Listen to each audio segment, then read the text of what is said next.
Hello there. Those pro-EU rejoiner types in the UK can no longer just fly the EU flag when they want to. No, it's off the official list. Marvellous.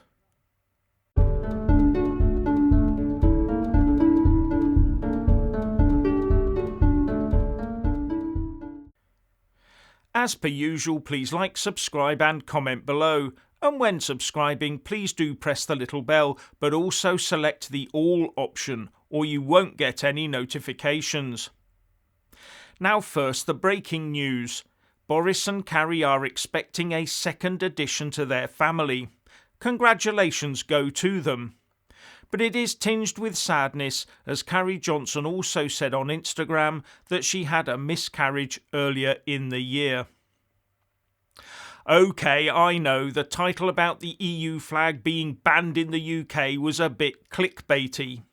So no, the EU flag hasn't exactly been banned in the UK, but you do need special permission if you do want to fly it.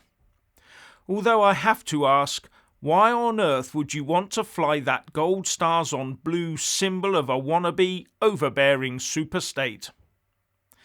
Now, while the UK was a member of the EU, no special permission to fly that flag was required. But now that we've left the EU, the UK government has updated its rules and regs on flying flags. In the new guidance, Flying Flags, a Plain English Guide, it lists all the flags you can fly without special permission and includes the statement, following the UK's departure from the European Union, the flag of the European Union is no longer included in the list of flags that do not require consent. And that will have the Ramonas squirming in frustration. But I have to ask, why has it taken this long? After all, do you remember the day the UK left the EU? A couple of Eurocrats marched straight outside to those big flagpoles and lowered the UK Union flag, folded it up and took it away. Anyway, the list of flags that can be flown without needing consent is otherwise pretty wide, from parish up to any country. It does also include international organisations like the UN and Commonwealth, but only if we are members of them. And where two flags are flown, the Union Jack must be flown in the superior position. And if you do want to fly a flag that's not on the list, like the EU flag, then you need planning permission. Wonder if the likes of Lord Adonis fly one in their gardens. I'd love to be the local planning enforcement officer tasked with going round to rip it down. The ardent pro-EU rejoiners will no doubt see this as some sort of petty change to the rules, but as far as I can see, it's fully justified and keeps the UK rules consistent across the board. Although Nicola Sturgeon and her motley SNP mob will no doubt be upset. Bet they'll be twisting Scottish Planning Department arms to keep the EU flag flying over Holyrood. This does not, sadly, apply to all those blue plaques littering our nation that falsely claim that the EU funded this school or that bridge, etc. Now, I'm no fan of pulling down statues or other emblems from our national past, but for these blue plaques I will make an exception, because they blatantly lie. We should not allow them to remain in place because they will mislead people in the future, which is something they were intended to do. Those who see them in decades to come will say, what a wonderful institution that EU must have been to give us all that money to build this, whatever it is. When what these plaques should say is that the UK gave the EU oodles of dosh and got a few quid of it back and were told what to spend it on. So we need to be ripping those plaques out, including any new ones we're supposed to put in place, because we still qualify to get some of our money back from the EU, and some councils are getting it and are still supposed to stamp the EU flag on that project, even though we've left the bloc. Because this EU propaganda that misleads people must be halted, so we must tear those plaques out. It reminds me of one of the Remainer claims in the run-up to the EU referendum in 2016 that stated, for every £1 sterling we handed over to the EU, we got 10 back.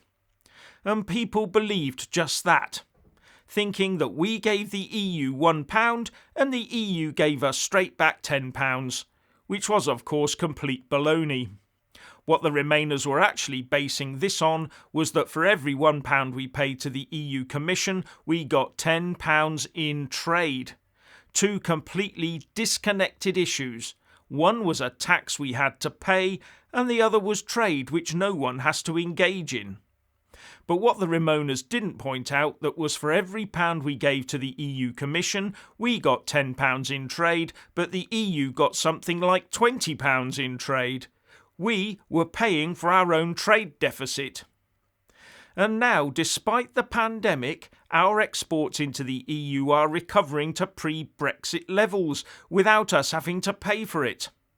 So for every £0 we give the EU, apart from that awful Brexit divorce bill that we shouldn't be paying, for every £0 we give to the EU, we're still going to get about £10 back in trade, as Brexiteers always said would happen. But back to subject, at least we'll be seeing a lot less of that flag littering the UK landscape. Now, before I get to the next item, I just want to say a massive thank you to all my Patreon and PayPal supporters, as well as those that buy a mug with my mug on it. Link in the descriptions box below. You really do help me keep this channel going. Now, this is very important. Today is a special day. But when I first scanned over the article, I thought it said it was National Organism Day. But no, today is National Orgasm Day. Yes, and I never knew it existed. So I just had to check it out, and it is a real proper event. Yes, the 31st of July is when you can get out there and celebrate your orgasm. Orgasmic. Surprised we haven't got wall-to-wall press coverage of events worldwide on this one. Would be a welcome change to COVID coverage, wouldn't it? That's for sure. Shouldn't there be a slot in the Olympics for it? But please do not confuse National Orgasm Day with the Global Orgasm Day or with International Female Orgasm Day. Now, a lot of people will say, that doesn't matter because they get 2 or 3 requisite events a week or even daily. But for some, this will be the one day a year, and they will have the biggest smiles on their faces. Now, when I saw this announced on Twitter, some wag had tweeted in reply, "Come again?" Moving on. Now, although Boris intends to plough on with COVID passports for large events, regardless of objections, there are reports that he's been forced to abandon plans for university students to undergo this no jab, no education thing. And despite having a semi-green light from the Labour Party leader Keir Starmer for the vax passes, because of the 50 or so rebel Tory MPs, some Tories think that Boris would not be willing to go to Parliament for a vote on it, knowing he has to rely on Labour and the SNP to get this thing through. Something that could backfire on him. So there are cautious murmurings that he might drop that idea as well. But I don't think Boris wants to drop it. I still believe he will press ahead and get his ministers and whips out and go about getting those pesky backbenchers back on side.